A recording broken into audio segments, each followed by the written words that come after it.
about finishing first, although we want as many wins as we can get, but just maintenance in the shop, bringing the best piece every week we can. Every week we're right there. We're going to get a win soon. Just keep persisting, keep doing what we're doing, and we'll end up there. There you have it from two of the hottest stars here at Oshweekend, Nick Sheridan and Mac DeMann, two drivers to watch here tonight on All North Racing, powered by Pinty's. When we return, we're going green flag racing on All North Racing, powered by Pinty's. All North Racing is brought to you by Pinty's Delicious Foods, making great food fun. Mr. Transmission, Canada's transmission and technology experts. Take Mr. You're a friend of mine. Back at Oshweekend Speedway for All North Racing, powered by Pinty's. You're on MAV TV Canada, getting ready for feature action coming up next. Feature time for the HRW Automotive Mini Stocks as they roll out onto the Speedway. Starting on the pole, out of Welland, Ontario, car number X, that'll be Sam Iftati. Going from the second spot from Ancaster, the Eccles Auto Service 19, it's Kyle Wirth, the winner from 1 week ago. Starting third out of Ancaster in the Let's Landscape Jibs Action Sports 01, it's Tristan De Silva.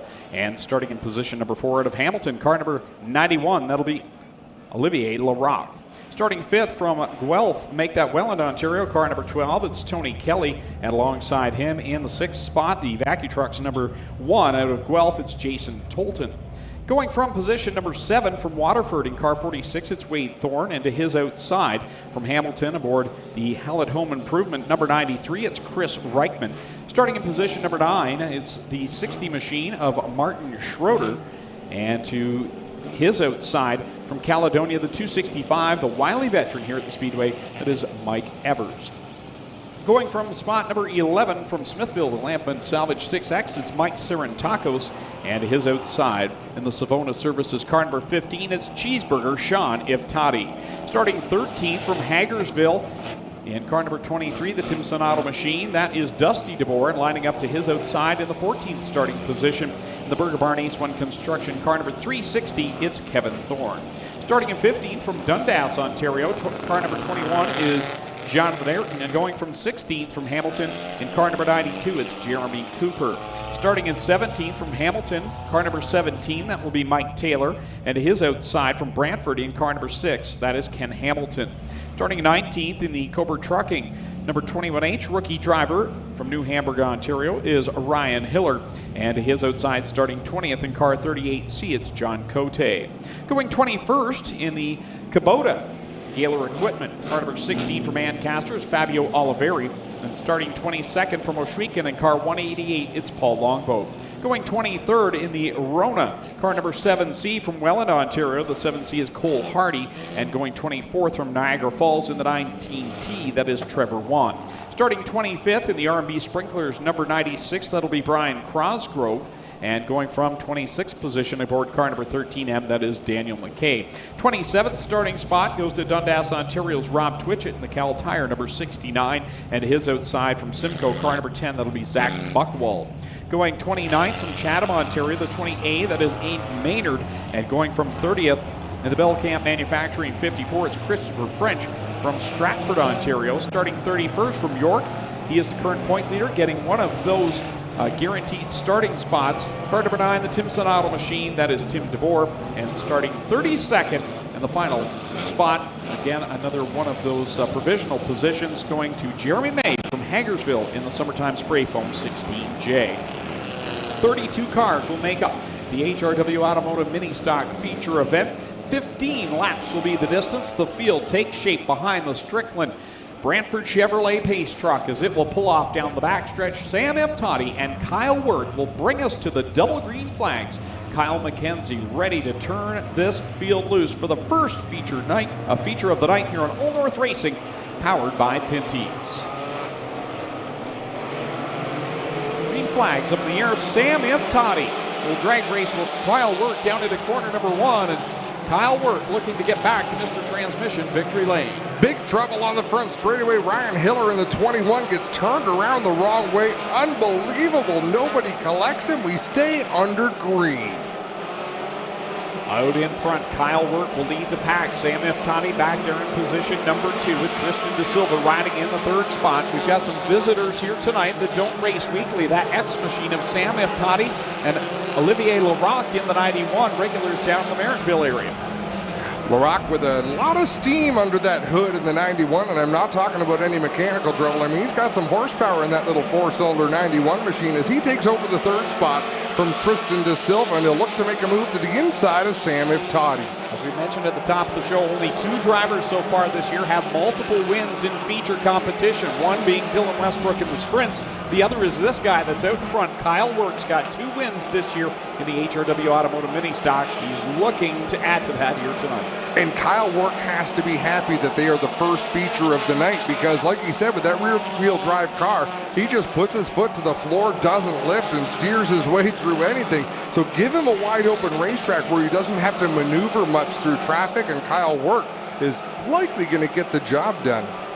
First of the lap car is right in the tire tracks of Kyle Wirt as he looks ahead, sees Jeremy May going high in corner 1. It looks like Jeremy will take that machine to the pit area as the entire pack of leaders sling by Jeremy May in corner 2. Down the back straightaway, 3 wide, they fan out. Mike Evers on the inside in the 265. In fact, 4 wide, he had Kevin Thorne, Sean Iftani in the middle, and Tom Cote on the outside. Sorry, Martin Schroeder in the 60. Kyle Wirt keeping that advantage over Sam Iftani and Olivier Larocque. Those are your top 3. And we've got carnage over in corner number 2. I see the nose panel is gone off of Chris Reichman's 93. Jason Tolton is slow down the back stretch. Well, he's lost the left rear. Tolton has. I'm not sure if the wheel came right off, but he's definitely got a flat. Nope, the rubber's still there. Just barely. That'll buff out. There's the nose piece to Chris Reichman's number 93. That team's had a rough go here in recent weeks. They've had to repair that car multiple times to start this season. See the rescue team there on scene quickly to get things picked up, and quite a bit of contact took place coming off of corner 2, and we're going to get a look at it. Chris Reichman right up into the left rear of Jason Tolton. And Tolton came down, may have caught a piece of Martin Schroeder, and a good job by Kevin Thorne to avoid collecting Reichman's machine. As we see, Reichman really rode the left rear side of Jason Tolton's car, thus the cut left rear tire. 32 cars. How many were starting with the mini stocks? It'll be 29 cars with the Thunder stocks. That is a crowded racing surface. That it is, and with that many cars and this being such a momentum track like we've talked about in the past, you lift a little bit, you lose a lot. So it's very important to keep up that momentum, and that's why you see guys making moves that may look a little risky, but with risk comes great reward. And so far, we've seen some great racing action come out of it. Kyle McKenzie now has the green flag in hand, and he is ready to set this field back to full song as they work off of corner number 4. Kyle Wirt will get back on the gas pedal and lead the pack down into corner 1. Sam Iftani in that X machine just didn't get a great launch on that restart, but Wade Thorne sure did. He's going to look to the inside of Kyle Wirt coming off of turn number 2, and here comes DeBoer in the 23. And DeBoer is tucked in behind Wade Thorne as they work through corners 3 and 4. Wirt, your leader. Wade Thorne looks down low. Dusty DeBoer committed to the outside in that 3rd spot. And now Martin Schroeder has cracked the top 4 as he works around Sam Iftani. As will Tristan DeSilva. They're going 4 wide through corner 2. Nice job by Tristan DeSilva. He works his way into the top 5. That Let's Landscape Together, number 01, a young man out of Waterdown. Kyle Wirt will lead lap number 7 in this one. 8 laps left to go with Wade Thorne sideways in corner 1, trying to hold Dusty DeBoer at bay. I should correct myself. Let's Landscape Together is out of Waterdown. I believe Tristan DeSilva is out of Burlington. Jason Tolton will rejoin the field. He's got the left rear replaced on the AccuTrucks number 1 as they come off of corner 4. That's going to stack things up behind him. Oh, Sean Iftati gets now into Tony Kelly, who spins down into the infield. Point leader Tim DeBoer collected down to the entry of corner 1. They're trying to get themselves sorted out, and now we are under yellow. Sean Iftati cut down to the inside to avoid the one of Jason Tolton. And that caused the melee on the front stretches. There we see gets down into Tony Kelly, who goes across the nose of the 265 of Mike Evers, who then collects the 9 of Tim DeBoer. And that brings us under the caution flag as that caution collects point leader Tim DeBoer in car number 9. You ever notice the driver that starts the melee is often not the driver who pays for the melee? Yeah, I was just thinking that as Sean Iftati's still up there inside the top 10 after all of that shakes out. And it ends up being Tony Kelly and Tim DeBoer to the back of the pack. Still plenty of racing, well, not plenty, but still some racing left to go. But on a racetrack like this, Greg, it's fairly tacky out there tonight. And when the racetrack is tacky, it's very hard to pass. It'll be hard for someone to come from the back to the front because on a heavy racetrack like this, everyone is able to find speed. When it gets dry and slick, that's when the drivers with a little bit more finesse and a better handling race car rise to the front. And this is really probably the tackiest track we've seen all season to this point, as it's been relatively dry slick over the last couple of weeks. But it is working either way for Kyle Wirt, who has 2 wins already on the season. He's leading in this one. He's halfway, picking up the hat trick here tonight. Dusty DeBoer restarting second. He's on the inside line. Wade Thorne, Martin Schroeder back there in row 2. Then it's Tristan De Silva and Sam Iftati back in row number 3. Olivier Larocque and Sean Iftati was involved in that melee back there in the 8th spot. And Mike Sarantakos, wow, he dove down to the inside on that restart and passed 3 rows in the process.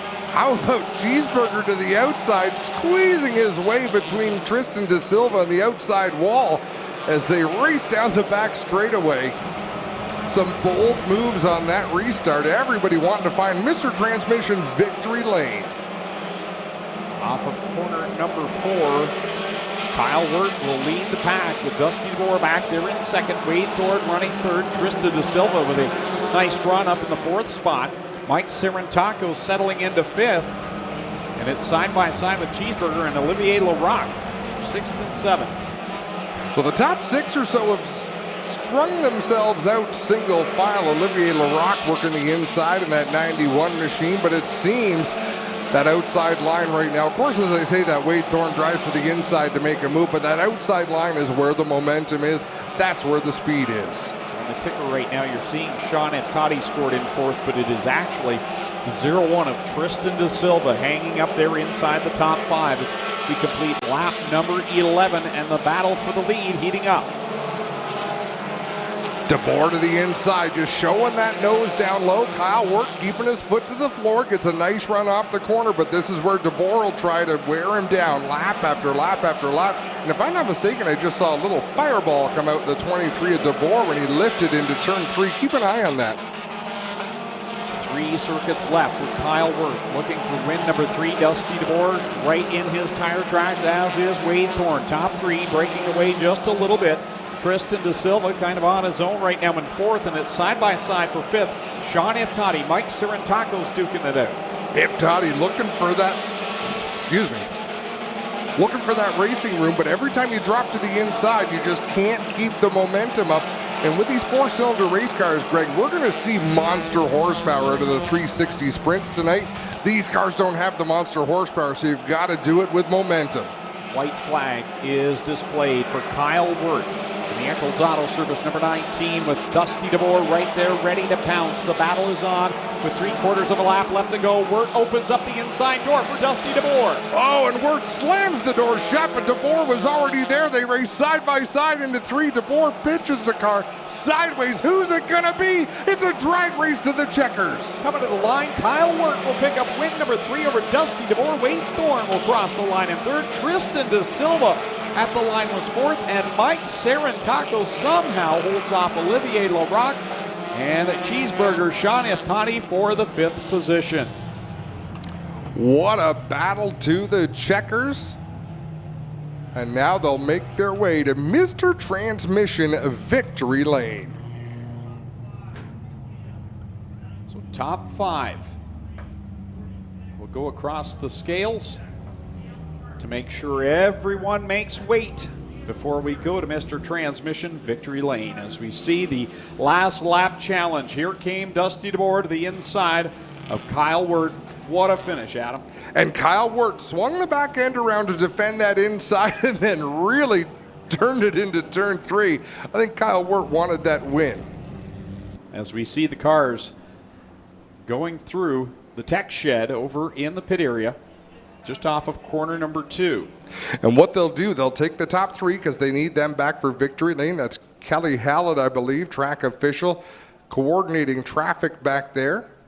Because we've had nights this year, Greg, where the winner on the racetrack didn't pass technical inspection with an issue as simple as the weight of the car.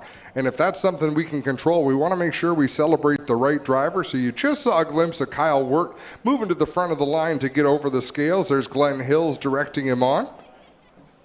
They'll make sure that car makes the minimum weight, and then it'll be time to celebrate in Victory Lane.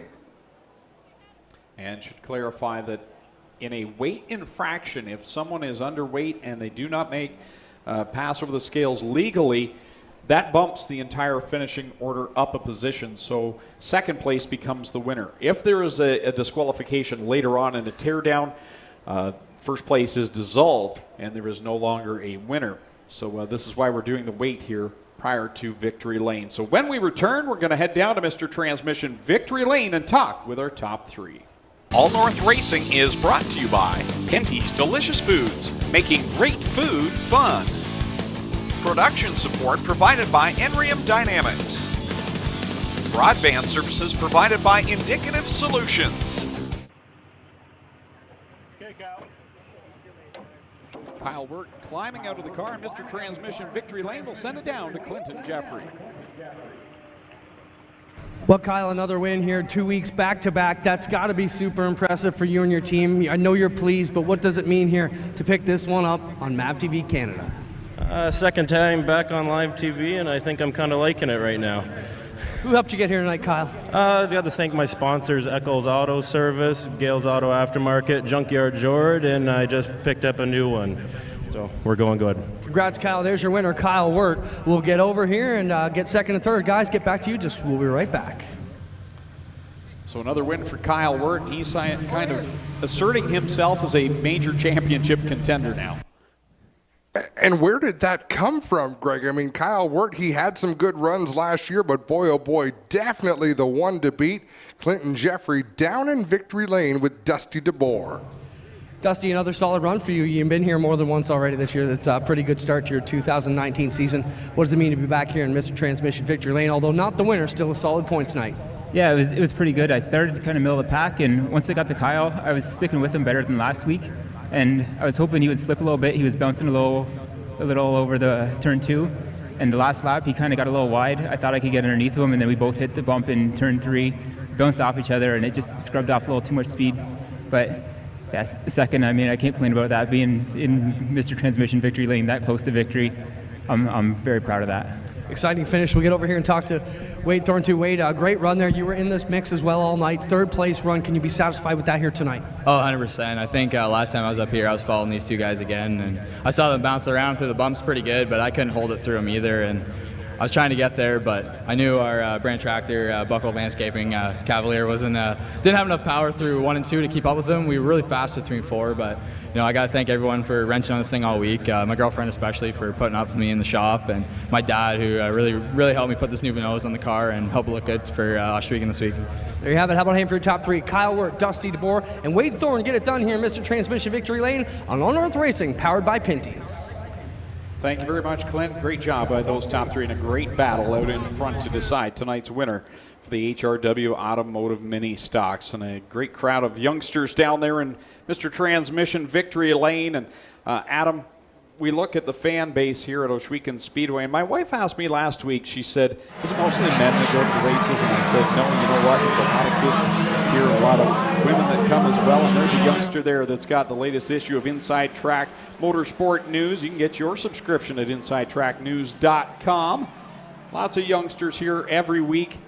And the cross-section of fans that we get, the husbands, the wives, the moms, the dads, all the kids, a great, great family atmosphere here at Ohsweken, and glad that we can bring that to you here on Old North Racing, powered by Pinty. So things wrapping up down to Mr. Transmission Victory Lane as we get set for our next feature race of the night, and that will be the Strickland's Brantford Chevrolet Crate Sprint Car Division as Kyle Wirtz celebrates down in Victory Lane with Dusty Bohr and Wade Thorne down to Mr. Transmission Victory Lane, and you've got to love that fire suit, Adam. You know, that is so cool looking, and it looks great on camera because from up in the grandstands, it's a little bit hard to tell what's going on down there, but it's a fire suit that's meant to look like a pair of overalls, and Kyle Wirtz sells it so well. I mean, it just suits him. All North Racing is brought to you by Case IH, a global leader in agriculture and farm equipment. Racetime Radio, we get you closer. Sunday night, 6:45 p.m. Eastern on racetimeradio.com and SiriusXM at 9 p.m. Eastern on Channel 167. Welcome back to All North Racing, powered by Pinty's. It's time to go racing with the Strickland's GMC Crate Sprint Car feature event. Here's how they're going to line up. On the pole from Six Nations, the Ohsweken Speedway, number 20, it's Johnny Miller. On the outside of row number 1 from Mount Bridge is the Pride Seeds, number 45 is Nick Sheridan. Starting third in the Wells Foundry, number 52 from St. Thomas, it's Jesse Costa. And on the outside of row number 2 out of Brantford, the Massage Pro 49L is Lucas Smith. Starting fifth from Ohsweken, the Canada Fuels 9C is Brian Nanakoke, and starting sixth in the Renway Energy, number 12 from Burford is Brad Herron. Starting seventh out of Kitchener, the RCM Racing Equipment, number 50 LS of Adrian Staley, and starting eighth from Rockwood, the Radio Shuttle 74 is Rob Neely. Starting ninth from Gore's Landing, Ontario, the Mayhew Graphics number 19 is Brandon Merle. Starting 10th from Oakland, the Insta Panels number 10 is Lofton Schutz. Starting 11th in the 51 out of Ancaster, the Hallett Home Improvement sponsored entry of Trevor Young. And starting 12th in the Burger Barn number 56 out of Hamilton, it's Derek Lemaire. Starting 13th from Ohsweken, the Nitro 54 Variety number 28 is Jordan Hill. And starting 14th from Hagersville, the NRAM Dynamics number 14T is Noel Teal. Starting 15th in the 08 out of Fawn Hill, the First Choice Haircutters number 08, it's Stephen Beckett. And starting 16th out of Vanessa, the Oakwood Transport number 4 is Hannah Farrell.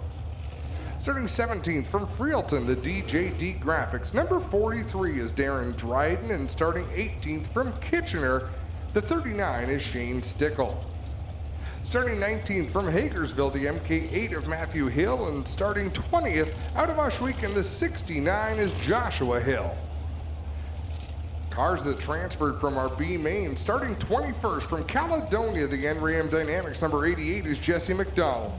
The 19D out of Waterloo, the Velocity Mechanical number 19D is Alan Downey.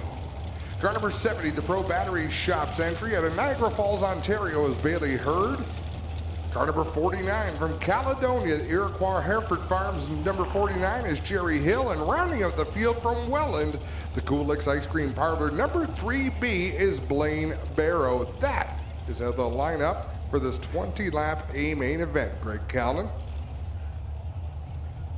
Ready to go with feature race number 5 of the season for the Crate Sprint Car Division, and it has been stellar so far this year. 4 weeks, 4 different winners, and a face that we didn't expect at the top of the point standings coming into tonight in Stephen Beckett. Don't get me wrong, Stephen Beckett's been very good all year, but he hasn't been at the front or on the podium enough that we would think this guy should be the point leader. Some people that have had those big nights, when they're off, they've been quite a ways off. Stephen Beckett, through consistency, has made it here. And for fans who are watching maybe for the first time, these look the same as our Cool Kids Ice and Water Core Pack merchandising 360 sprints. The only difference between these cars and our Premier Division is the power plant, the engine under the hood. These are a much lower horsepower race car. And again, it makes for, you have to be smooth, you have to stay on the throttle, you have to keep your momentum, and it makes for very challenging races. And a driver who wins these races really earns their way to victory lane. And we have 2 approved engine shops that seal these engines for competition here at Ohsweken Speedway with Ohsweken Speedway seals on these engines, so they cannot be tampered with. And there's a bit of a conversion process that takes place as well to get these motors inside the sprint cars. But once they get going, they put on some fantastic racing, and all in all, so affordable. And that's why we see so many great sprint cars here every week, and why we have to send so many home through the B mains. Well, and it becomes such a bragging point for these drivers to even qualify for an A main, Greg. You know, there was a time when this division was starting up and we didn't have enough cars to fill the field. You know, being on the podium was a big thrill. Winning a race was a big thrill. Now just making it to the race is a big thrill for these drivers as we get some great looks from Clinton Jeffrey's buggy down on the front stretch. Do we know who's operating the camera tonight, Greg? I believe it's Sean. Sean Roberts. Yeah, as usual. Does a fantastic job down there, as do all of our cameramen here at the Speedway. Dave Stiers up top here on the front stretch. Greg Boydell on the back stretch perch in corner number 2 there. And then we have our wall cams. And if you get a chance over the course of the night, keep an eye on Kyle McKenzie, our flagman. Fabulous showman in the flag stand there, and he's going to wave double greens over the field as they come out at turn number 4. Adrian Staley, Brian Nanicoke will bring us to the double greens. Kyle McKenzie cut this field loose, and we are underway for the Great Sprint Car Division. Down through turns 1 and 2, Brian Nanicoke leads them down the backstretch. Lucas Smith looking to make an early move, but Brian Nanicoke really up on the wheel in this opening lap as we got one bouncing through 3 and 4. My, oh my, finally comes down. But that car went all the way to the back of the field, and that was Lofton Schutz in the 10 machine. Started mid-pack, bounced his way straight to the back. Off of corner number 4, Brian Nanicoke leads the way over Lucas Smith and Johnny Miller. 3 new faces up in the top 3. Lucas Smith has really got his A game back in that 49L machine. But he's got Brian Nanicoke, who hasn't had a whole lot of feature race success, out in front of him. Boy, oh boy, Lucas Smith really hanging it out there on the outside. That allows Johnny Miller on the bottom. The bottom still has enough bite that you can make a good run around the inside of the racetrack and make speed. But Lucas Smith, he seems content, determined to stay on the outside. 4 laps complete. This time by for Brian Nanicoke for Johnny Miller, Lucas Smith, and Nick Sheridan. And then you've got Jesse Costa back there in position number 5. Adrian Staley, who started on the front row, he's shuffled his way back to the 6th spot with Rob Neely right there in 7th. 8th right now is Hannah Farrell. 9th is Brad Heron. And 10th is the point leader, Stephen Beckett. Keep in mind, Nick Sheridan, they're running in the 4th spot in that Pride Seeds number 45. He won the race last week, but he did not get to celebrate in victory lane. It was another driver who, oh, Johnny Miller goes around in turn number 4. Boy, you never want to see a car broadside to the field. That is the luxury we have with one-way radios and all of the lighting around the racetrack, letting these drivers know, hey, there's a problem in turn number 4. You best check up. Johnny Miller had a fantastic run going up inside the top 3 and just simply looped it around up in corner number 4, and looks like he should just be able to get a push and back under power, but he will have to start at the tail. Clinton Jeffrey, the man of many talents, helping to negotiate things down there in turn 4. He'll hop back over the wall. Let's have a look at this replay. So Johnny Miller down into 3, pitches the car to the bottom. He just never had control going into the corner and was never able to reel it back in, Greg. A good job, like you said, by all the other drivers to stay clear as we get a good shot of it down here in the infield. Wow, what a shot. Great job by Sean Robertson down there, and Johnny Miller comes to a stop. And look at everyone just flying by. inside, outside. And we also got a good look there at somewhat of an icon in local grassroots motorsports. Derek Smith is a racing photographer, Greg. The amount of miles he puts on between races, and there you have it right there. He's got a mane of red hair. Looks like a lion out there taking photos, but he is everywhere. A fixture at local racetracks. He is dedicated. There's weekends where if they're racing at Canadian Tire Motorsport Park, he's up. He'll be here Friday night till midnight, and then he'll pack up and he'll be there at Canadian Tire Motorsport Park for 7 a.m. when the media have to check in, and then he'll be at Merrittville that night or Flamborough that night, and then turns around, goes back to Mosport, and then back to Humberstone, and that's his weekend for Derek Smith. RacePulse.com, where you can check out his photos. Not sure what happened to Alan Downey in that 19D. He pointed his car to the infield right after the start of the race, but I see he's running again, trying to make his way to the back of the field, which is where he'll have to restart. Looks like he wants to rejoin this event, but out in front has been Brian Nanicoke in the Canada Fuels number 9C, giving that car a great ride with the ultra-aggressive Lucas Smith running in second. Brian Nanicoke leads him into corner number 1, but here comes Lucas Smith around the outside. He'll grab the lead down the backstretch. Stephen Beckett, our points leader in the 08, looking to close in. He's battling with Adrian Stalig in the 50, Hannah Farrell in the 4. He's up into the 7th position. The battle for second as Jesse Costa and Brian Nanicoke going at it. Nick Sheridan's joined the party as well. Those 3 cars all going at it for second, third, and fourth. Lucas Smith, he wants them to stay that way. You guys keep battling for second. I want to drive away and take this win as Bailey Hurd up off the racetrack in 3 and 4. He loses a lot of ground in that yellow number 70, but he's able to get it back onto the racing surface. Lap number 9 goes up on the scoreboard. 11 laps left to go for Lucas Smith. And the Massage Pro number 49L beginning to lengthen his advantage over Jesse Costa, but in the same turn, he's beginning to catch the tail of the field. He's catching the tail of the field, and if there's one driver I would not want trying to chase me down, it'd be Jesse Costa in that 52.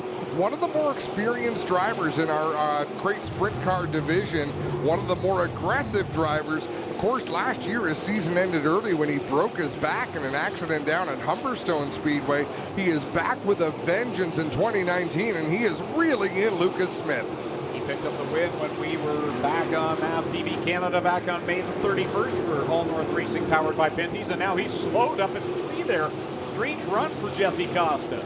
I'm not sure what he saw going into turn number 3, but he dropped the anchor going into the corner. You can see Lucas Smith has pulled out about an extra 10 car lengths as Lucas Smith navigating this lap traffic aggressively.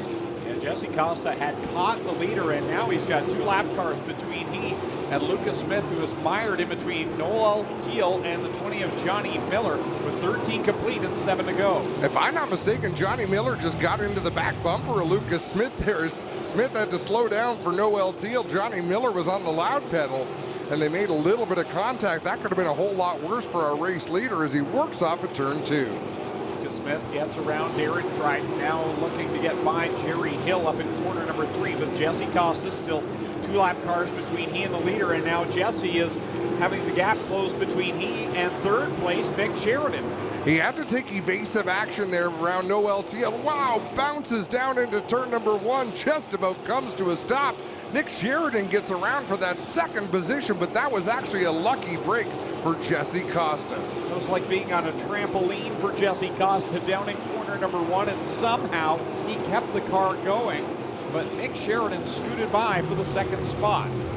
As we've seen in sprint car racing time and time again, it's not over until the checkered flag flies. Lucas Smith leads by half a straightaway, but anything can happen. We've still got 3 laps to go. Nick Sheridan back there in second, third Jesse Costa. Fourth right now is Brian Nanicoke having his best career run, and point leader Stephen Beckett has very quietly worked his way into the top 5. Lucas Smith, what a move he made there in 3 and 4 to get around those lap cars. We've got 1 off the pace in 4. That's Noel Teal. I believe she just lost control a little bit, had to lift to gather it back in, but white flag will be in the air this time for Lucas Smith. Final time around for the driver, the Massage Pro, number 49L, as he sails it down into corner number 1.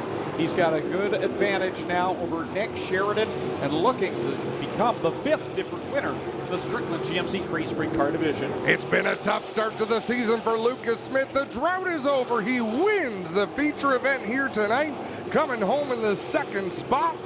It's Nick Sheridan just ahead of Jesse Costa in the 52.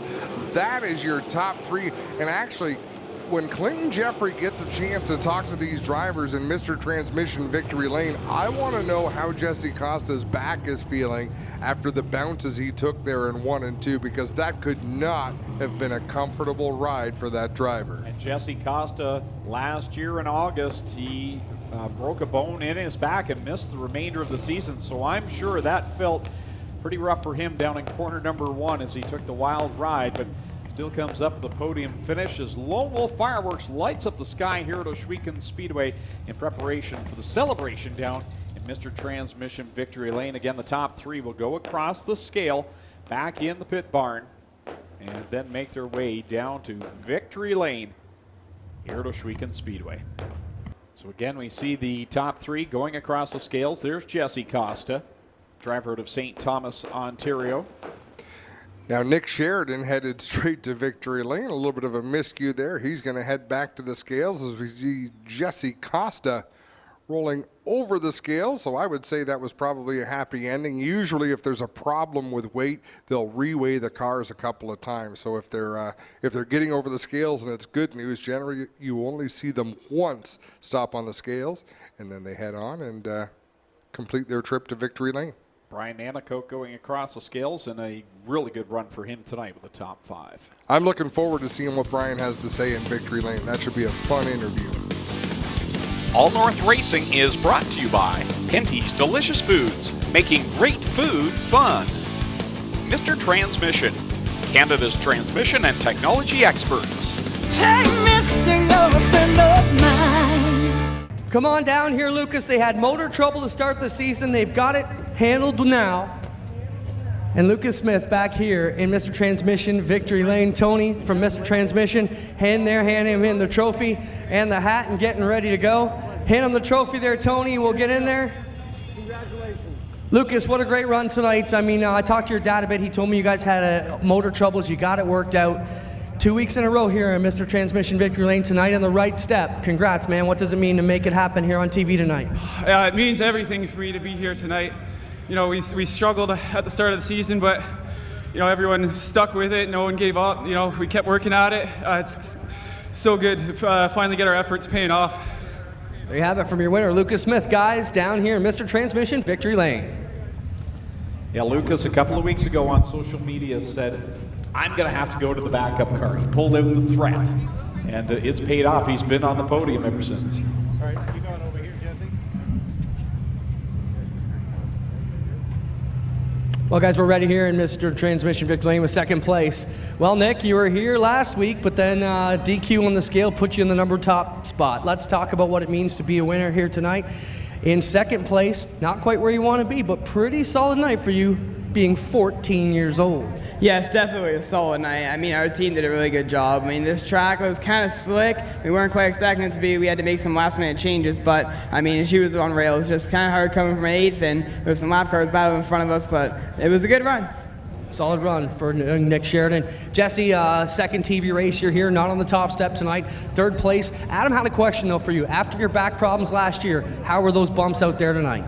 It's felt pretty good so far this year, but those bumps I hit there scared me pretty bad. It was almost felt exactly the bumps that I took when I hurt my back, but we have a better seat and some padding in there, and we're all good.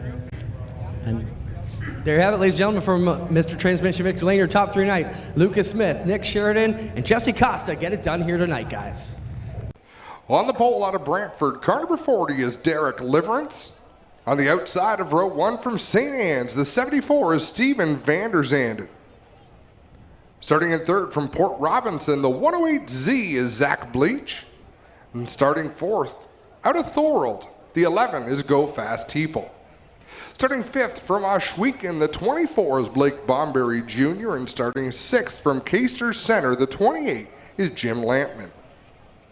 Starting 7th out of Brantford, the number 1 is Chris Dickey, and starting 8th, our newest winner, our most recent new winner, most recent first-time victor. Greg, how would you say that?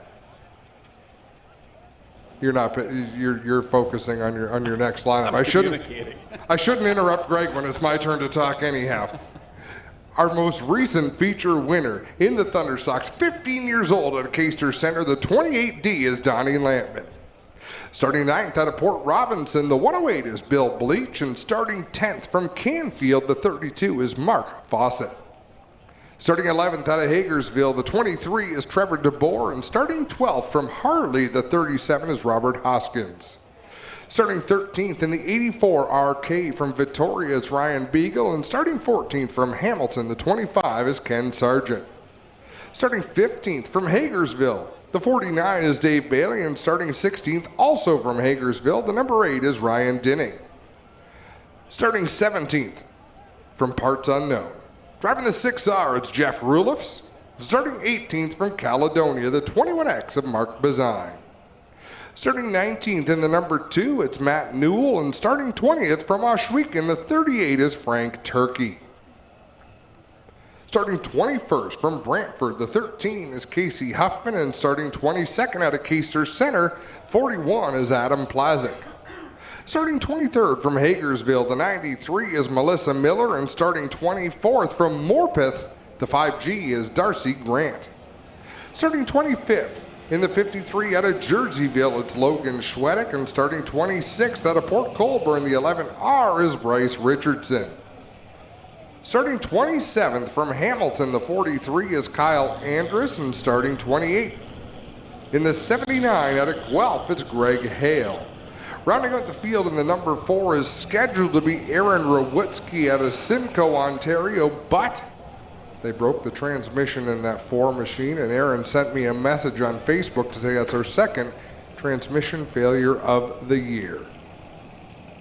That's how they'll line up for this Thunderstock feature event.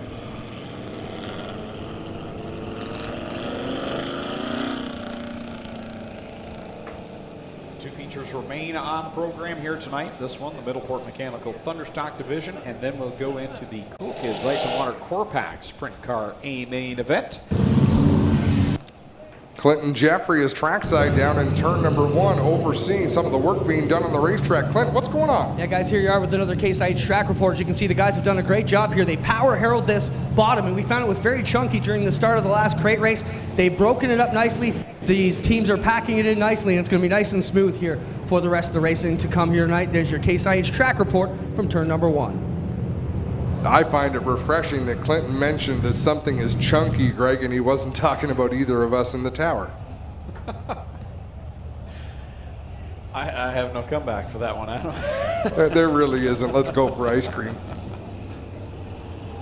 Don't forget to follow us on All North Racing on Facebook for all the latest surrounding our broadcast dates and times. Looks like we are not going to be long in this track prep work that we are doing. That equipment that we get, man, oh man, it just does such quick work. The big tires on these race cars, it doesn't hurt that we've got 29 of them out on the racetrack. That's a lot of tires to pack down this clay and make for a phenomenal racing surface. Getting some great looks at the starting grid from Clinton and Sean, circulating the racetrack. Circling. I'm choosing the wrong words a lot tonight, Greg. I think you're making me nervous. I thought I was doing that tonight. 20 laps the distance as the field paces behind the Strickland GMC Pace truck. Derek Liverance, Steve Andersanden bring us to the green flag. This will be wild as always. Adam, you said it right off the top. It's always good racing in the Middleport Mechanical Thunderstock Division. We expect the same again tonight. So far, 4 races, 4 different winners. Will it happen again here this evening? We'll find out in 20 laps. The The field rumbles down into turn number 1, 4 wide. Look at Go Fast Teeple up on the outside looking for that top spot down the back straightaway into turn number 3. Here they come through corner number 3, all stacked up in behind the leaders. 4 wide again for second place, and they're 4 wide deep in the pack as well. Well, there were problems for Fawcett in the 32 there in 3 and 4. People had to take evasive action. But boy, oh boy, look at that pack of cars from second all the way back to 20th. They are jammed up in one pack. Everybody looking for a little bit of open real estate. Fast Teeple earning the nickname here tonight out in front on lap number 2. With 3 wide behind him, you've got Bleach, Van der Zanden, and Lampman. And we've got a yellow flag as Andrus in the 43 has lost his right rear sneaker. And boy, oh boy, Sean was on the spot with a great shot of that tire sitting in the racetrack as it landed about 15 feet from where he's standing. Clinton Jeffrey is heading out, and he'll let us know if the wheel came off or if the whole axle assembly came off. Clinton, what do you got? Well, here you see, guys, we've got all the lugs still in place, so that tells me that it is sheared off on the back at him. And there you can see the axle is broken clean off, the brake drum's still in place, but it is sheared right off. That is the problem here for Andrus and his American racer. Will live again. I'm always so thankful when something like that happens and the tire sort of settles down and comes to rest. White flag coming out from Kyle McKenzie. And Go Fast Teeple having the run of his career, at least here at Ohsweken Speedway. You know, when we took the green flag, you could see that he had hung the back end out, hammered down hard on the throttle, and that car just hooked. It bit into the racetrack, and he pulled away. Let's see if he can do that with Jim Lampman starting on the inside in that 28 machine. Some of our heavy hitters are making their way through. So they had time trials earlier on tonight and then qualifying races. And then they invert the top 16. So the fastest car from time trials started way back in 16th position tonight. They're starting to make their way through the field. You can see Trevor DeBoer on the inside of row 5 for this restart in the 23. Dave Bailey in the 49 on the outside. Those were some of the faster cars earlier on tonight. But that's a long way to go, Greg. Still 18 laps left to get there, though. But yeah, with the competition as deep and wide as they race right now, it's hard to make your way to the front. Well, as we say that, boy, Dave Bailey got a great start. He's tucked up on the rear bumper of Blake Bomberry Jr. in that beautiful purple number 24 as they work into turn 3, 4 wide for the lead. As Jim Lampman really bobbled the car off of corner 4, bouncing through the ruts down there.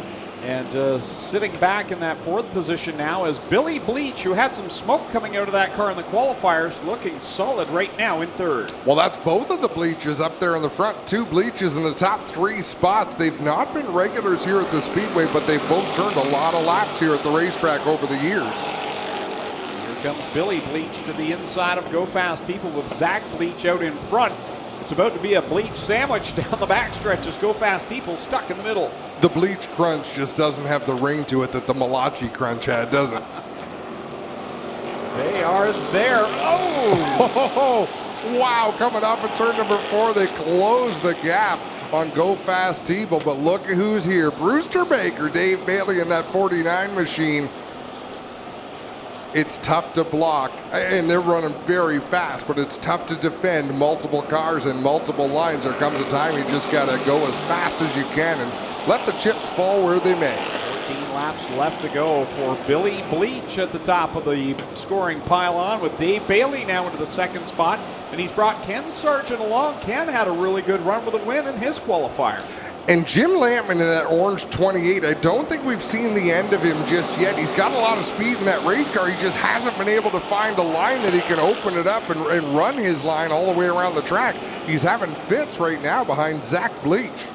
4 wide back there in the 5th spot, running out of room. Zach Bleach goes around in front of the pack, and everyone scurries to get out of the way.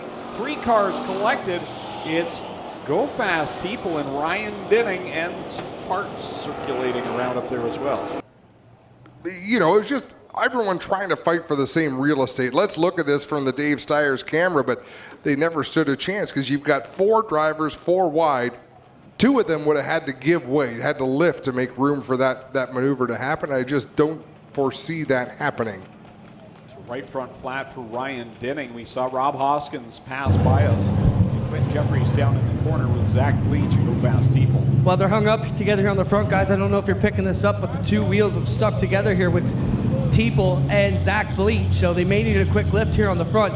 And safety crew doing a great job of getting Teeple out of the mix here. He's got a flat left front, and you'll see the picture of that now. Flat left front for Teeple, and then you've got a flat left rear here on Zach Bleach. So we'll have to check them and see if there's any more issues on these cars. Yes, Bleach has both rear tires flat on this 108Z. So Bleach gonna need a hook. That's a tough night for Zach Bleach in that PETA pit number 108. Now I saw Jim Lampman go into the pit area and I thought, what happened to him in that? But as Rob Hoskins kind of got shoved up in that incident, Jim Lampman was the one that went up over his right front and bent up the front end of the 37 machine. So Jim Lampman went to the pit area, but he has since rejoined the tail of the field. Now Clinton Jeffrey was just chatting with Zach Bleach. Knowing Clint, he was probably giving Zach an idea of what's going on with the race car. They're perfectly capable of changing a couple of tires on these cars. It's just a matter of time, really. Clinton Jeffrey, how does the damage look on that 108? You know, it's not in bad condition, except he's got both flat tires. And the problem is, once they get him back there, there's no courtesy laps in this. He's have maybe one lap to get it done, but I don't even think they're going to get that done because they got so much to do here in short time to come. And his big brother, Billy, still leading this one. It can still be a great night for the Bleach family with Bill out in front, but look at who he's got around him. Dave Bailey in that 49, Ken Sargent in the 25, Trevor DeBoer in the 23, Blake Bombery in the 24, Ryan Beagle in the 84. These are the stars of the Thunderstock division, I would say, Greg Calvin. That they are. The cream has risen to the top, and we're about to settle this. 13 laps still to go with Billy Bleach out in front, but holding back Dave Bailey is no small feat. Current point leader has one win on the season, came in the opening night of the season. Back to the green flag and underway on lap number 7. Billy Bleach leads the pack down in corner 1. Bleach running the bottom of the racetrack. Kenny Sargent looked even lower. Went through the bumps there in 1 and 2. Lost a little bit of momentum that allowed Trevor DeBoer around the outside, but really the big contender here that Bill Bleach needs to concern himself with is Dave Bailey in that 49, who powers out to the lead. Dave Bailey, better known as Brewster Baker, with that familiar blue, white, and red paint scheme, leads the pack down into corner number 3 with Trevor DeBoer now in tow, and he's been one of the best threats to Dave Bailey so far this season in the chase for the championship. Familiar, is it, for those Kenny Rogers movie fans from the early 80s?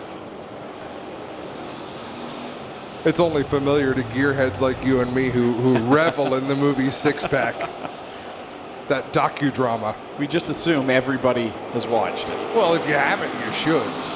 Wow, Mark Bazine in the Burger Barn 21, right sideways off of turn 4. Donnie Lampman almost got a piece of him, was able to avoid and make the pass. Yellow flag flies.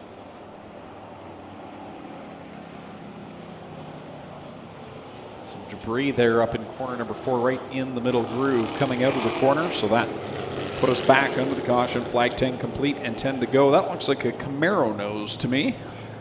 I think you're probably right. Who coined that phrase, debris on the racetrack? Like, why don't they say there's junk on the track?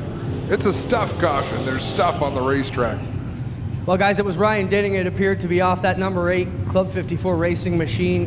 He is driving a Camaro. It looks like the upper nose piece gone on the Denning number 8. We'll try and get Sean to give you a shot at it when he comes by. Actually, NASCAR used to have a term for yellow. Sean Gibbs is in the tower. He'll remember what it was. Was it biological debris, Sean? Biological debris, and I'll explain quickly. Montreal, Circuit Gilles Villeneuve had a groundhog problem. Sometimes the groundhogs would go where they shouldn't go, and you'd have to throw a biological yellow for track cleanup.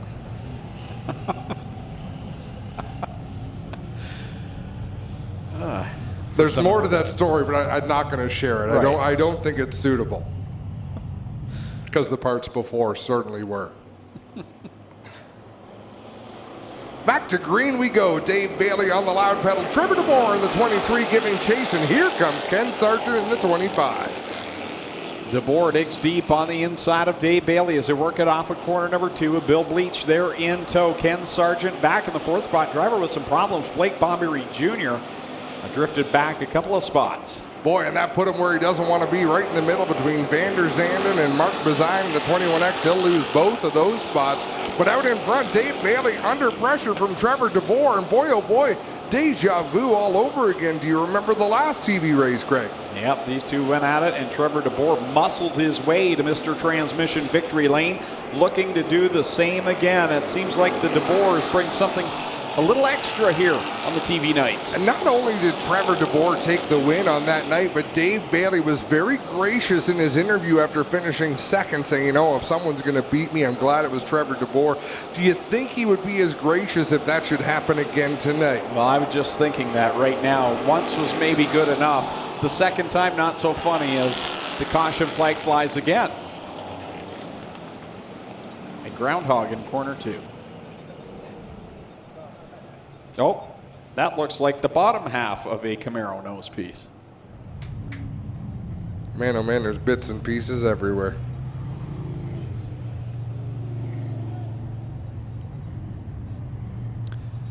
So Dave Bailey, Trevor DeBoer picking up where they left off on our last MAV TV production.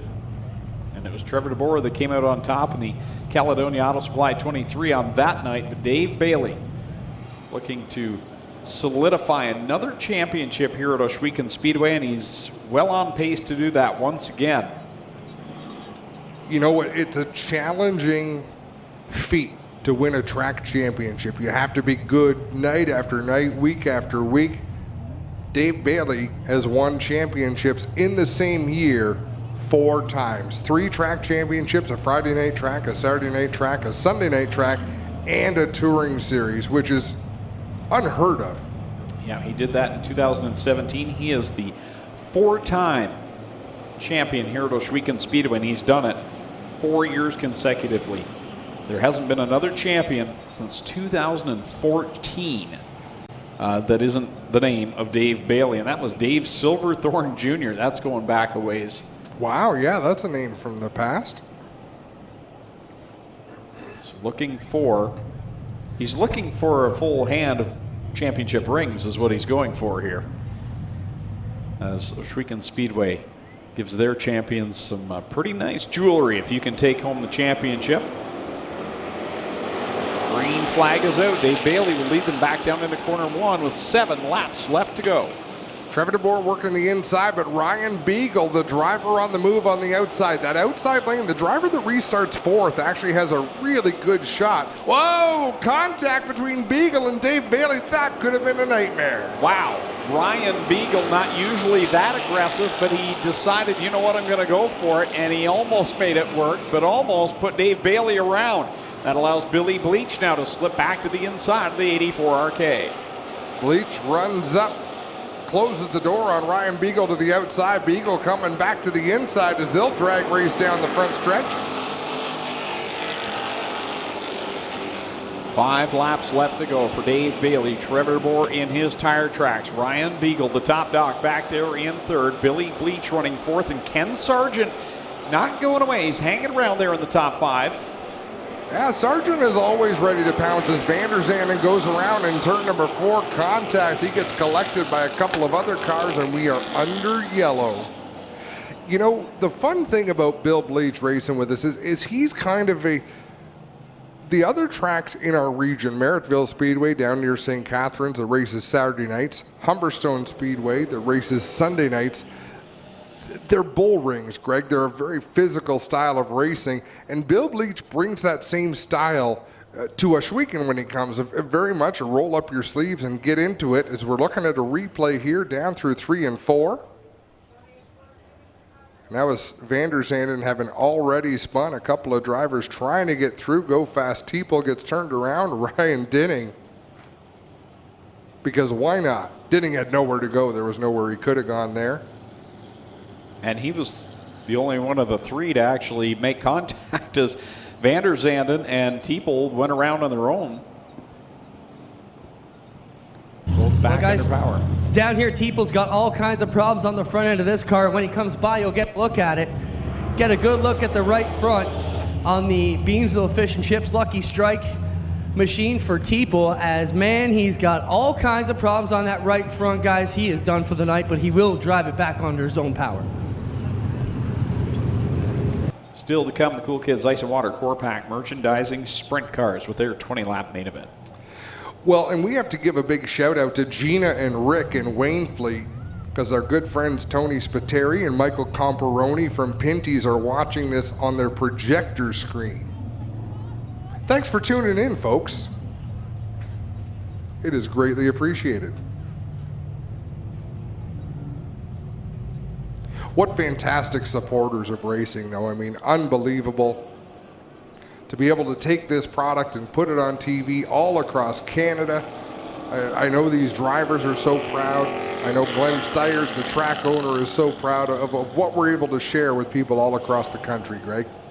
And to have people like that believe in your product boosts everyone's morale here at the track and makes you believe in what you're doing on Friday nights. Means something, even though it is grassroots racing, and to have that support, just incredible from the folks at Pinty's, and glad they're enjoying the show here tonight. It's about to get interesting with 4 laps left to go, and we've got a handful of drivers that could easily take the win here.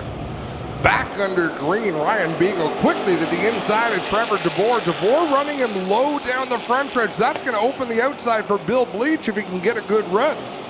Here he comes, winds it up off of corner 2, shoots by Ken Sargent on the backstretch.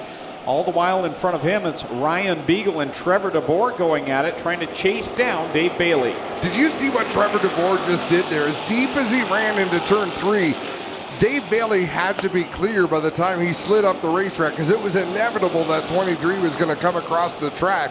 He timed that very well. Here comes Trevor DeBoer again, this time on the low side of the racetrack. He's got Ryan Beagle in tow, but it's 2 laps left to go for Dave Bailey, and he's building the advantage. Yeah, Bailey's got a 1-car length advantage over Trevor DeBoer going into turn 1. He stretches it out to 3 or 4 car lengths on the exit of turn 2. Coming down to the white flag, Bailey didn't get the corner 3. I think that he might have wanted, and it allowed Trevor DeBoer to stay right there within striking distance as they go down into corner 1 for the final time. One last time down the backstretch, Trevor DeBoer is losing ground. Dave Bailey, if he runs clean through 3 and 4, he can take the win on MAV TV Canada All North Racing, powered by Pinty's, and he powers down the front straightaway. Dave Bailey for the win, Trevor DeBoer second, Ryan Beagle third, Ken Sargent fourth, Bill Bleach rounds out the top 5. So Dave Bailey becomes the first repeat winner in the Middleport Mechanical Thunder Stock Division. He won on opening night and now picks up another win here in week 5 to pad his points lead, as again all the top 5 will go across the scales over in the pit barn before we head down to Mr. Transmission Victory Lane. All North Racing is brought to you by Case IH, a global leader in agriculture and farm equipment. Racetime Radio, we get you closer. Sunday night, 6:45 p.m. Eastern on racetimeradio.com and SiriusXM at 9 p.m. Eastern on channel 167. And Dave Bailey getting the Mr. Transmission hat on his head. He is about to climb out and celebrate victory. Well, ladies and gentlemen, how about it? Your feature winner here tonight in Mr. Transmission Victory Lane, Dave Bailey, our first back-to-back winner in the Thunder Stock Division. Dave, another solid run for you tonight. We'll bring in Tony here from Mr. Transmission to present you with the trophy quickly, and we'll get rolling on with our interviews. Dave, what a great run. I mean, you and Trevor were almost setting up for a replay of what we had here a few weeks back. Talk about the run and what it means to run with one of your best buds. It's like people were asking me what's going on. We're running bad. I'm like, we're not running bad. We're finishing second. These guys stepped their game up, and just everybody at the front there is fast. It's kind of the gift and the curse leading in dirt. It's you don't got a mirror, so you don't know what's going on behind you. But I was happy when I seen the 23 and the 84 back there. So Speaking of the 84 and not having a mirror, did you feel him get a piece of you going into 3 there lightly with about 3 to go? I knew somebody did. Didn't know who it was, but I felt it. Congratulations, Dave. Thank you. There you have it, ladies and gentlemen. Dave Bailey wins here. Well, guys, we're ready here with our second and third place interviews. Trevor, solid run. You almost backed it up like you did a few weeks back on television. When Dave beats you, how tough is that to swallow? Well, I knew after the last one that he was going to try twice as hard to not make that happen again. Not a bad run for you guys. Track seemed pretty good with the prep they did there between your features. Yeah, they smoothed it out a lot and filled in the rough spots, and it was really coming around. I'd like to thank Mertempson Auto Service, my wife, for letting me do this every week, and family, Caledonia Auto Supply, the fans for coming out, MAV TV, Pinty's, Mr. Transmission, and Glenn Stiers for having this great facility. You hit all the marks, Trev. Congrats. Standing over here, Ryan Beagle. Beagle, our third place finisher. Beagle, solid run for you. The track didn't seem to slick out or dry out when your specialty comes to play. Still a great run for the 84 RK. Yeah, I'm happy. We got a bit of damage there we got to fix this week, but tilling the track up 1 and 2 kind of threw a wrench in the wheel for us, but we'll take a third.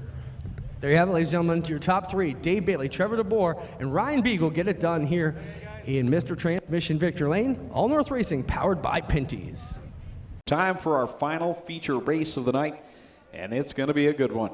It's the Cool Kids Ice and Water Core Pack Merchandising Sprint Cars. 20 laps for the 360 Sprint Car Division. Starting lineup looks like this. Going from the pole out of Dunnville, Ontario, driving the Kingpin Farms Burger Barn Racing car number 91, it's Ryan Turner. Going from second out of Brantford in the Little Bend 110, sponsored by Hills Tire and Gas and Brown's Auto Service, it's Jake Brown.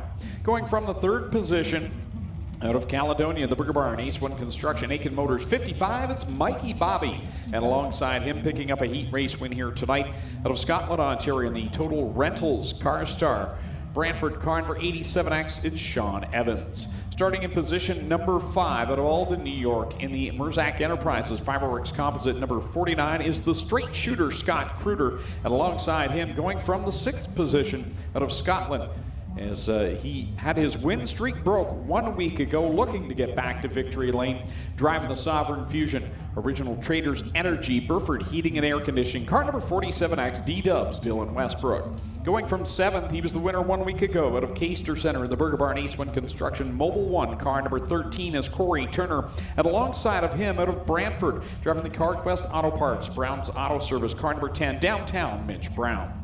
Starting in position number 9 aboard the Case IH Oshweekend Speedway Aero Express car number 1 from Dorchester, it's Holly Porter and her outside. Going from the 10th spot in the Ripshot Ackland Insurance car number 17X, the highlight man, Mac DeMann. Going from 11th out of Oshweekend in the Case IH Renway car number 68, it's Aaron Turkey. And starting alongside him in the 12th position, driving the Part Source J&E Recovery number 88H from Beamsville, Ontario, it's Josh Hansen. Starting in 13th from Waterdown, Ontario, aboard the 0C, it'll be Cole McDonald. Drawing up alongside of him from Carlisle in the Nitro 54 Variety Creative Edge Science and Graphics car number 9, that is Steve Lyons. Going from position number 15 from Verona, New York, driving the Pristine Pool and Spa number 67 is Pete Richardson. And going from 16th position from Fenwick tonight in his first ride in the Glenn Stiers number 0, that'll be the Red Rocket, Jim Hoopinen. Starting in position number 17 out of Caister Center, the Charlie B. Honey Pyatt Spring and Alignment, car number 11. That is Jamie Turner. I had honey on my mind but couldn't spit it out. And Dan Nanakoke will line up in position number 18 out of Oshweekend in the Nitro 54 Variety, number 15. Going from spot number 19 from Port Colborne, that'll be Scott Shirk aboard car number 43. And to his outside from Lewiston, New York in the G&J Contracting car number 81, it's Derek Jonathan. Starting in position number 21, out of Caister Center in the body line, Total Coatings car number 46, that is Kevin Pauls. And to his outside, going from 22nd spot from Thamesford, the Vipound Dowler car number 45, that is Curtis Gartley. Going from 23rd from St. Williams in the Gales Auto Aftermarket 21, that is John Burbridge Jr. And going from 24th out of Thetford in the Coldwell Banker by Jennifer Hatch, Tim's Lawn Care, number 5D, it's Shane Ross. And starting in position number 25 out of Charing Cross, ERW Contracting, Tilbury Auto Sales and RV, Redneck Garage 9B is Scott Berg. 25 cars ready to go here for the Cool Kids Ice and Water Core-Pack Merchandising Sprint Cars. Fantastic field of 360 sprints, just like we've seen all season long, Greg. The racers have come out to support Ohsweken Speedway in 2019. Yeah, we've seen full field of cars this year for the 360 sprint cars, and we've seen some great racing. Dylan Westbrook has definitely been the driver to beat, but he is beatable, and I think there's some drivers that are just beginning to take shape and get into full form where they are going to be able to beat him without him having a problem that beats him. Well, I think Scott Kruger in the 49 is on his way to making those sort of runs happen. Mac DeMann in the 17X, Corey Turner, of course, in the Burger Barn 13, and really we haven't seen the best of the Brown brothers, Mitch Brown and Jake Brown this year. So there are a lot of drivers who can put it together on a given night, but Dylan Westbrook seems to put it together every night. So the field takes shape as they go down the backstretch, getting ready for the 4 wide salute for the fans here in attendance. Trailing behind the Strickland Brantford Chevrolet Pace truck. They are 4 wide and fancy for the fans. The Cool Kids Ice and Water Core-Pack Merchandising Sprint Cars.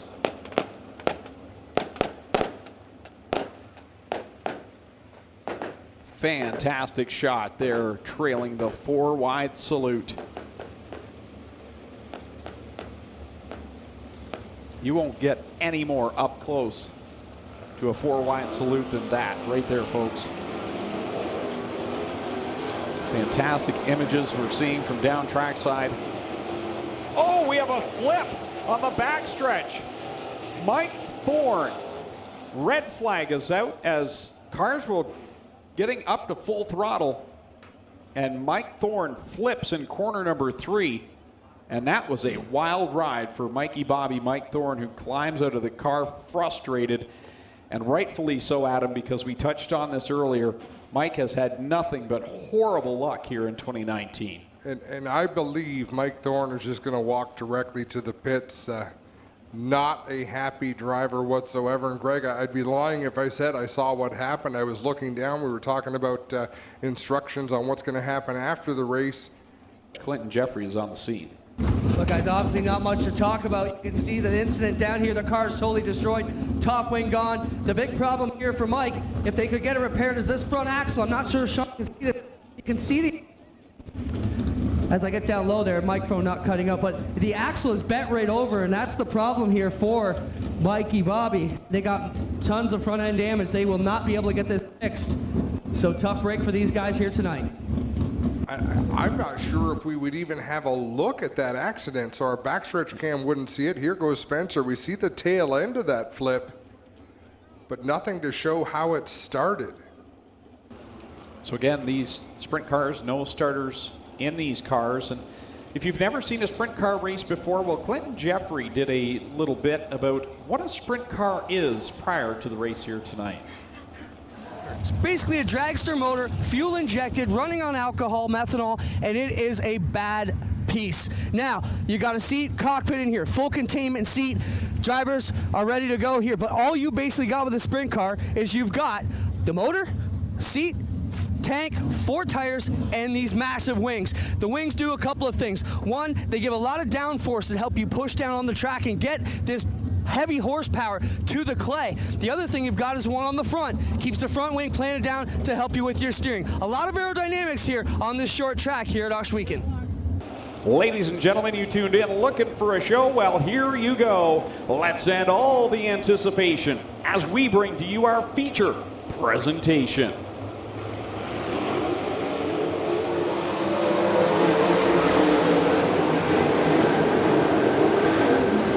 Wow, big bounce for Corey Turner through 1 and 2 on the inside. He's able to carry on. In fact, able to mount a challenge on Brown in the 10. Corey Turner, nice recovery on the opening line.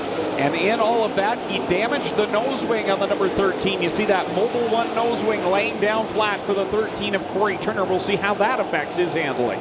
Troubles for Sean Evans in the 87X Ackland's Insurance Hills Racing entry. He is off the pace, off of turn number 4 down the front straightaway, trying to hold his line and stay out of the way, but wow, 4 wide on the front stretch. Sean Evans will coast it up to the outside of corner number 1. Meanwhile, out in front, Ryan Turner leading the way in the Kingpin Farms, number 91.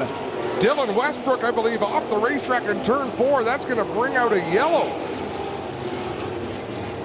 I believe that's Westbrook in the 47X up off the end of the racetrack. Second week in a row, he has gone off the track. This time doesn't look as bad as it was the first go around. All North Racing is brought to you by Pinty's Delicious Foods, making great food fun. Mr. Transmission, Canada's transmission and technology experts. Take Mr. You're a friend of mine. He faked all of us out there. It looked like he was heading to the pits and then hard on the throttle to kick the car around turn 2. Well, if you want to see if there's something broken on the car, go up to the very top of the banking and shoot it right back down as quick as you can by giving it some juice. And he did that. He feels comfortable, but he's got a lot of work to do. And the benefactors of all this is us, because we'll get to watch him walk back through the pack. Never count out Dylan Westbrook, but talk about hungry drivers up in front. Ryan Turner in that Kingpin number 91, just ahead of Scott Kruger in the 49. We're back under green. Single file past the restart cone on the front straightaway. It looks like, oh no, Dan Nanakoke went below the line that time, so that'll cost him a couple of spots. And now around in corner number 1 goes Steve Lyons, and that will put us back under the caution. That is a rarity. Steve Lyons making a mistake behind the wheel of a race car does not happen very often. Thankfully, it doesn't look like anybody was collected there. Comes to rest down in corner number 1 in the Nitro 54 MMBO Direct Marketing car number 9. Driver out of Carlisle, Ontario. And now we have Derek Jonathan coming to a stop here on the front stretch as well. So not sure if he just needs a push, or am I seeing some fluids coming out of the bottom of the 81? Oh, no, he's got a rod broken there on the right front. Yeah, radius rod there. Very popular, very likable young lady behind the wheel of the Steyrs Racing number 1. Driver out of Delhi, Ontario. And then our one-man highlight reel, Mac DeMann in the Hills Racing 17X. I mean, he just puts on a show. He could be out there all by himself and make you gasp at the things he's able to do in that race car. Next broadcast here on MAV TV Canada from Ohsweken Speedway for All North Racing, powered by Pinty's, comes up on July 22nd and 23rd, and those are a Monday and Tuesday night shows featuring Tony Stewart, Christopher Bell, and Rico Abreu will all be here to compete with these very same 360 sprint cars. Ryan Turner hard on the throttle through turn number 4. We're back under green. So far, everybody with a clean restart this time down the front straightaway. Wow, Scott Kruger with a big run down into turn 3. Adam, you talked about him earlier. Here he is flexing some muscle. The straight shooter, Scott Kruger, rips by Ryan Turner and leads on lap number 4. Sean Evans in the 87X doing the smart thing, letting the field go by as he comes out of the pit area. Doesn't want to get too involved in the racing action until there's some open racetrack to work with. Scott Kruger didn't take long to get by Ryan Turner. He took even less time to stretch the advantages he's got now. Oh, close call for Mac DeMann, who almost went over in corner number 1. He caught the bumps down low. That car must have bounced 6 feet in the air down the bottom of 1 and 2. I don't think he'll be going down there again tonight. Keeping an eye on Dylan Westbrook as he begins to pick off cars one by one from the tail of the field, trying to work his way back to the front, but he is a good 3/4 of a lap behind Scott Kruger. Scott Kruger already into heavy lap traffic. 7 laps into this 20-lap affair. He'll swing to the outside down the back straight. Whoa, contact! And Kruger is over a violent crash in turn number 3 for the race leader. Trying to get by Scott Shirk in the 43, got pinched into the corner 3 wall, went up and over violently. The driver out of Alden, New York, comes to a stop in corner 3, and he is out of the car. That was a wicked crash on the back straightaway, and Scott Kruder not happy whatsoever. Scott Shirk seems to be all right. He's out of his race car. Boy, oh boy, did that happen in a hurry. Look at the mangled wreckage of the 49 machine there in turn number 3. Clinton Jeffrey, I'm sure, is headed over to the scene. He'll have a report for us shortly. Well, I've got him here, guys. Scott, man, you've been on the front pad almost every week. You look like you were destined to have one here tonight. What happened? I just don't understand why people can't hold a line every week. Lap cars, bottom of the track to the top of the track. They're going to hurt somebody. They got to hold a line. It's ridiculous. I was out of the gas as I seen them coming up. Nothing you can do. Hooked the wheel. It's just really frustrating. Really disappointed for the team. I mean, this car was great. Everybody works really hard. You know, I feel bad for Trey. He puts a lot into this. Todd, Carl, Matt, Brenton, everybody really works hard on this thing, and it's a shame to have to bring it home like this with having such a good car. It's just, you know, it's had a run coming off the top halfway down the straightaway, just decides to go to the top. It's I don't understand. I don't understand. We appreciate your talking to us here, Scott. I understand it's frustrating. Good thing is you seem to be all right. Tough break. Hopefully we see you here next week. How about it for Scott Kruger, ladies and gentlemen? He almost had this one wrapped up, but ran into some horrible luck with a lap car here tonight, and now his car is in a ball in turn number 3. And you could see it on the replay there, exactly what he was talking about, Adam. And Scott Kruger, hats off to the interview that he just gave, because you could see that his frustration level was peaked, his adrenaline was peaked. As we get another look at this, he did a really good job there. Obviously frustrated, but that was a great interview, and glad he's all right. See, as we're watching the replay, he scrubbed off a little bit of energy, but boy, oh boy, those last 2 flips were vicious for that 49 machine. He was having a great night. He was having the night that he's talked about all year long, how they've been improving that race program. It looked like he had the car that he wanted to have, and just boy, oh boy. All North Racing is brought to you by Pinty's Delicious Foods, making great food fun. Production support provided by Enrium Dynamics. Broadband services provided by Indicative Solutions. White flag given to the field, and next time around we'll get back at it with 13 laps left to go here for the Cool Kids Ice and Water Core Pack Merchandising Sprint Cars. Ryan Turner out of Dunnville, Ontario, the leader, and right behind him the highlight man, Mac Demand, second place. He's from Mississauga. And how about Jake Brown? Now we're starting to see something out of the Brown brothers. They're up there in the top 6. Dylan Westbrook just outside of the top 10 as we're about to go back to green with 13 laps to go. And Ryan Turner got a fabulous restart there, jumped ahead of Mac Demand by about 3 car lengths. And look at Mitch Brown in that number 10. Look at the amount of challenge on Corey Turner. He's got a lift in the backstretch going into turn number 3 now. He'll power up to the outside. The story we talked about earlier on in the evening is Jim Hoopinen in his first ride behind the Steyrs Zero machine. He now is challenging for a top 5. He'll get by Corey Turner and now put himself into 5th.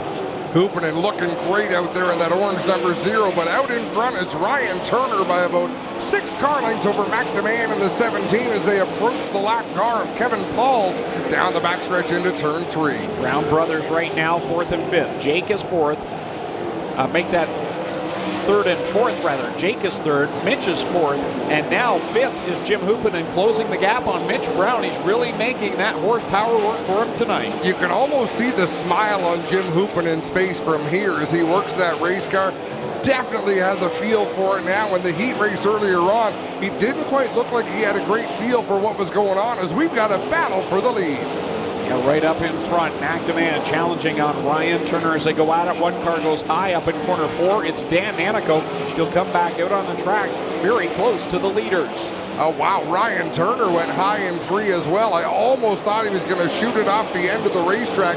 Managed to keep control, but McDeman is hot on his heels. Ryan Turner has one career sprint car win, but the lead just went away for him as McDeman shoots by and grabs the lead in the car star Brantford number 17X. With 7 laps to go, here comes Jake Brown as well in the 110. He goes to the outside of the lap car. Dan Nanakoke now trying to size up Ryan Turner for second. Jake Brown right there challenging Ryan Turner on the inside line. This youngster won his first 360 race in his first 360 start. Here he is trying to get a second place away from Ryan Turner, but a good solid podium run right now. With 5 laps to go, McDeman has opened his advantage to about half a straightaway over Ryan Turner, but he's got some lap traffic ahead of him that he'll have to contend with, Greg. McDeman working through that lap traffic of Curtis Gartley, now works to the outside of John Burbridge Jr., and now troubles up in corner number 4 as one has come to a stop, and I can't tell whether it's Aaron Turkey. Yes, it's Aaron Turkey, not Holly Porter up there in corner 4, so that brings us back into the caution flag with 4 laps left to go. Not the caution flag that McDeman wanted. No, he is really stout in lap traffic, and it just so happened most of the traffic ahead of him was running a different line, so I think it was going to be great for him to put that buffer between himself and Ryan Turner. Now we're going to stack things up and see who can mount a challenge. Look who's up to the 5th spot. Dylan Westbrook has made his way back to the top 5 after the spin earlier on in this one. He's got himself back into contention. Still 4 laps to go. Plenty can happen in that time. As Aaron Turkey gets the 68 machine pushed away. So it's McDeman, your leader, over Ryan Turner in the 91. The Little Ben 110 of Jake Brown back there in 3rd. The 10 of Mitch Brown runs 4th, and Dylan Westbrook up to 5th. 6th right now is Jim Hoopinen in the Steyrs Racing number 0. And then Josh Hansen, another solid run back there in the 7th spot. 8th right now is where Corey Turner has drifted back to, having problems, I believe, with that nose wing. And then you've got Holly Porter running in the 9th position, and Pete Richardson having a nice run up there in the top 10. Clinton Jeffrey, what are you up to? I just know Sean Evans went back to the pit area, so the 87X will drive and be done here tonight. We'll pull into the pits, and looks like that'll be it for Sean Evans tonight. Yeah, he's had his problems. Even when he came back on the racetrack, he was off the pace in that 87 machine, and you don't want to be on the racetrack like that. It's challenging to have to worry about what's coming up behind you because the difference in speed between the leaders and what he was running was enormous. And we saw McDeman in our pre-race interview tonight. He's got 2 seconds and 2/3, looking to finally step up to the top step of the Mr. Transmission Victory Lane podium tonight. But you got Dylan Westbrook there with 4 laps, guys. We've seen a lot of crazy stuff out of this youngster. Can he make it happen here from 5th with 4 to go? Now, they've not given the 1 to go just yet, Clinton. Is there a driver in the work area requesting their time? If you have a problem under yellow, you can go to what they call the work area in the pits, and you get 2 minutes to work on your car and try to get back onto the racetrack. Looks like we're going back to green, though, this time out of turn number 4. McDeman leading the way over Ryan Turner. They'll come down the banking, all different sorts of lines on that restart, but either way, they all need to go past the cone single file. At the front, Ryan Turner tucks back in line behind McDeman, who stretches his advantage. Jake Brown did not get a great restart there, and it affected his brother Mitch in a big way because he had to check up to wait for Jake to get going. Here comes Dylan Westbrook. 3 wide in front of Dylan Westbrook. The Brown brothers battling it out with Ryan Turner. All the while, McDeman stretching things out. Coming down, it's going to be lap number 17. Look at the glowing brake rotor on the 10 of Mitch Brown. He's trail braking in that car to keep it handling the way he wants it, and that brake rotor is glowing bright orange from the extreme heat. Here comes Turner back around the outside of Mitch Brown for the 2nd spot. 2 laps left to go for McDeman. Now we've got a left rear flat for the 1 of Holly Porter as she tries to cruise it around the bottom lane. Holly trying to limp that car around, and we've got 1 into the wall and 3 and 4. I believe that was Dan Nanakoke who jumped over the cushion, got that car turned around backwards, made pretty heavy contact with the hay bales. Well, guys, what a break it was for Holly Porter. She's got a flat left rear on the back of this number 1 car when she comes around. And we'll check out the flat left rear on Holly Porter. And just she was limping around, Dan Nanico put it in the fence on the outside of turn 3 and 4, and that is going to give Holly the break she needs here, possibly to get that left rear fixed. Nanicoke, I think, is all right, but up over the berm, we'll go up and check him out. So one way to control the handling of the race car, keep traction, not keep the back end from stepping out, is to keep your foot on the brakes while at the same time working the throttle pedal as well. Mitch Brown was doing that to the point where the brake rotor, which is right in the center of the rear end of these race cars, well, near the center, when you look at it, it looks like it's coming from the middle of the race car, but glowing orange from the heat. An actual sparks coming out of the rear end as he went down into corner 1, and just pitching that car in as hard and deep as he could into corner number 1 and trying to edge past Ryan Turner. Great battle back there from 2nd back to 4th as Dylan Westbrook has worked his way into the thick of this as well.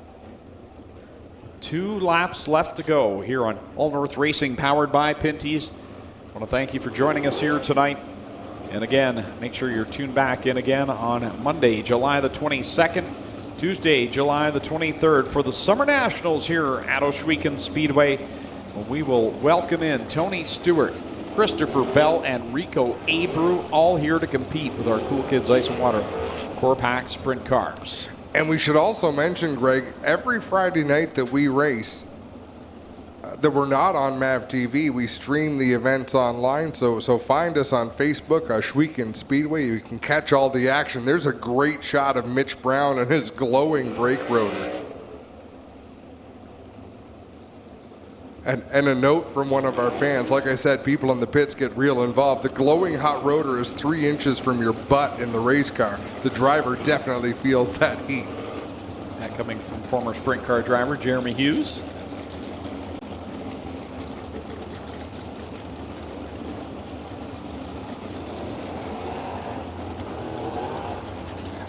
So this sets up a pretty wild finish. Mitch Brown was showing some great speed in that 10 machine. Ryan Turner not out of contention.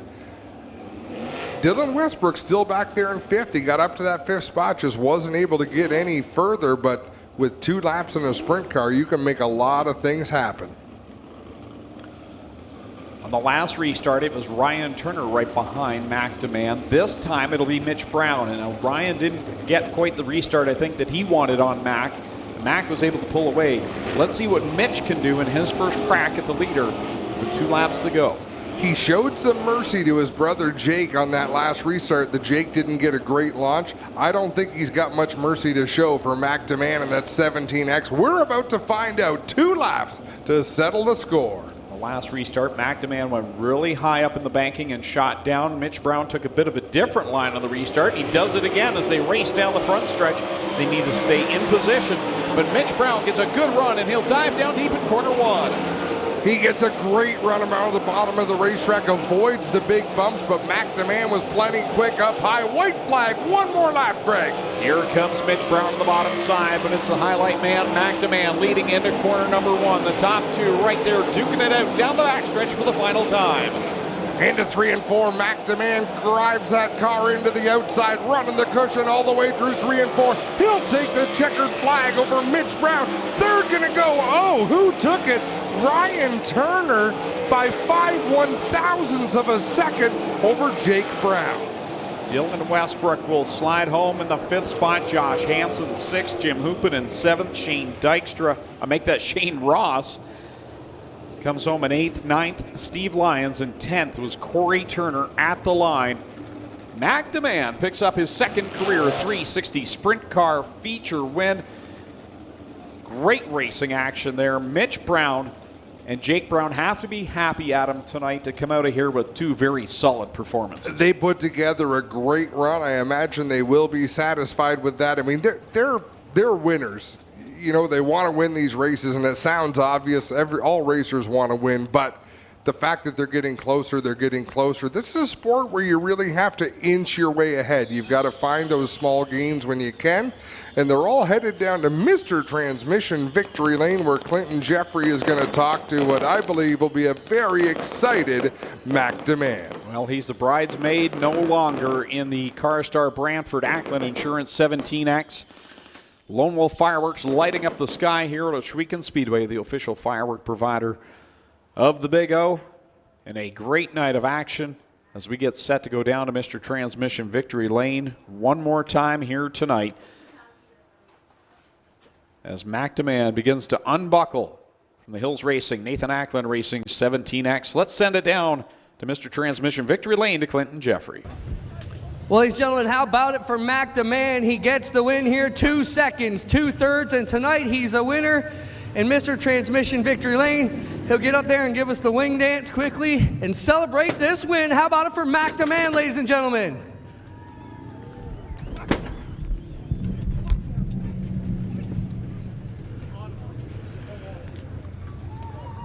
Mac, come on over and talk to us. We talked to you in our pre-race interview, and you talked about how cool it will be to make this happen. You're having the season you always wanted, 2 seconds, 2/3, finally got the win. You win next week, you're pretty much perfect. Yeah, you were asking me what it's going to take to get up here, and I said just consistency, preparation. My team has an amazing maintenance program back at the shop. These races are won back in the shop. Tonight was perseverance. We had brake problems all night, even in the feature there. Just guessing on setup with this track changing so much, but my team gave me a great car. Nathan Ackland Racing team, top notch. Just can't give this win enough to my team coming from 10th.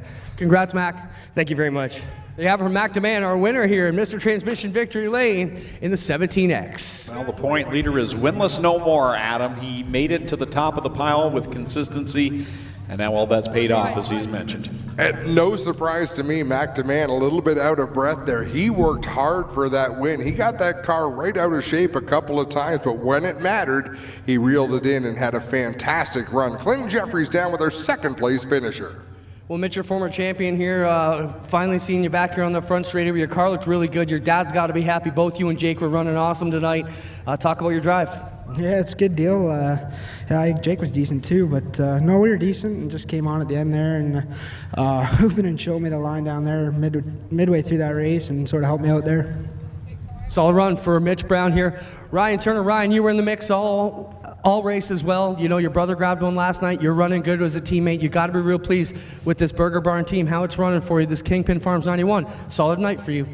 Yeah, we kind of struggled all night. The crew worked hard. They really never stopped and just kept giving her. And we finally had a good car for the feature there. And wish we could have finished a bit further ahead, but we're happy with tonight. Solid run for Ryan Turner. How about it for our top three tonight? Mac DeMann, Mitch Brown, Ryan Turner down here in Mr. Transmission Victory Lane. That'll do it for our winners tonight on All North Racing, powered by Pinty's, live here on MAV TV Canada. Well, Adam, we see a first-time winner in 2019 in Mac DeMann and 2 new faces on the podium as well. He can't ask for more than that. No, a great night of racing, and how Canadian was that quote? Just kept giving her. That he did, and gets himself on the podium here tonight. So that will wrap things up from Ohsweken Speedway. Again, don't forget, our next broadcast as part of the All North Racing powered by Pinty series comes up on Monday, July the 22nd. Again, as we have Tony Stewart, Rico Abreu, and Christopher Bell here at the Big O. 2 big nights of racing. They'll run on the Tuesday night as well, right here on MAV TV Canada. So that will wrap things up. Another great night of racing action tonight, Adam Ross. I had a lot of fun. How about you? Always have a lot of fun. These shows are great. We saw fantastic racing in all 4 of our divisions, Greg. It's been a fun night. Like you say, some new faces in Victory Lane. Variety is good. When racing becomes predictable, it's going to lose the interest of the fans, and we certainly couldn't have predicted the things that we saw tonight. I want to thank everyone for tuning in tonight, and on behalf of the Steyers family, all the staff and officials that make racing possible here at Ohsweken Speedway, and on behalf of my co-announcers Clinton Jeffrey, Adam Ross, my name's Greg Kelman saying so long. Thank you for watching All North Racing powered by Pinty's here on MAV TV Canada.